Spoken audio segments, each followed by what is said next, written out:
one of the things that strikes the audience as silent constantly, because I'm always listening to them to see, you know, when the attention is maximally focused, is whenever I point out to people that the antidote to the meaninglessness of their life and the suffering and the malevolence that they might be displaying because they're resentful and bitter about how things have turned out, the antidote to that is to take on more responsibility for themselves and for other people. I just about fainted, literally, because it never occurred to me that that was a connection. Imagine that you're like the potential composite of all the ancestral wisdom that's locked inside of you biologically. But that's not going to come out at all unless you stress yourself, unless you challenge yourself. And the bigger the challenge you take on, the more that's going to turn on. And so that as you take on a broader and broader range of challenges and you push yourself harder, then more and more of what you could be turns on, and that's equivalent to transforming yourself into the ancestral father. Because you're like the, what would you call it? You're the consequence of all these living beings that have come before you. And that's all part of your biological potentiality. Mm-hmm. And you don't just forego it. You can't, or you can, but you'll pay a massive price. And part of that will be social disintegration, because it's the past is alive enough so that those of us who inhabit its corpse aren't clawing each other to death while we're feeding. Right? That's the critical issue. Now, it's not alive enough because the bloody thing could fall apart at any moment, and we need to be awake and alert in order to keep it updated and maintained. Well, who knows how much there is locked inside of you? Okay, so now here's the idea. So let's assume that scales as you take on heavier and heavier loads. That more and more of you get more and more informed because you're doing more and more difficult things, but more and more of you gets unlocked. What you can do is take the archetype, and you can manifest it within the confines of your own life. And what that does is force you to undergo the difficult process of updating the ancient wisdom.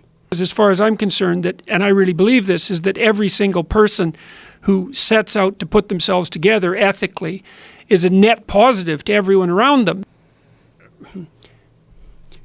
What do they say? A rising tide lifts all ships, and there's certainly some truth in that. The more people that there are out there who have their acts together, the better the probability that we're going to be able to manage it, because we've all got some pretty hard decisions to make coming up real fast. The first thing about that is that a discussion like that, and this is also what happened with Sam Harris, takes me to the very limits of my intellectual ability. And so even in discussing it, I'm going to make all sorts of mistakes because it's treacherous territory. Well, look, there's a lot of problems around you in the world.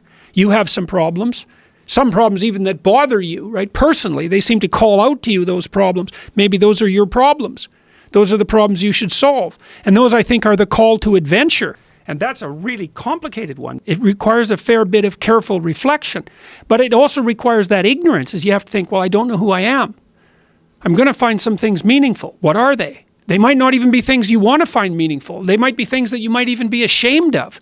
You know, because sometimes people are interested in things that they don't think that they should be interested in. Hardly any of them will work in the real world. And hardly any of them will work in the real world in a way that doesn't get you killed by other people or doom you because of your own stupidity to failure across time.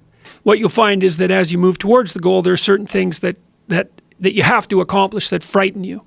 You know, maybe you have to learn to be a better speaker, a better writer, a better thinker, or you have to be better to people around you, or you have to learn some new skills and you're afraid of that, whatever, because it's going to stretch you if you pursue a goal, and so that'll put you up against challenges. Well, your task is to straddle the border between those two domains, because you don't always want to be where everything that you're doing is working because you don't learn anything, and you don't want to be where nothing you're doing is working because it's overwhelming.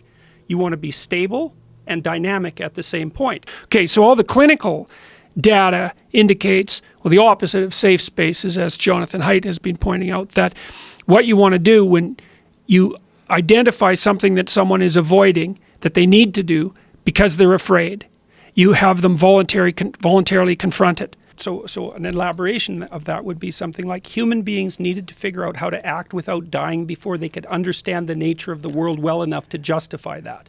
Imagine, as you said, that there's an optimal load. No.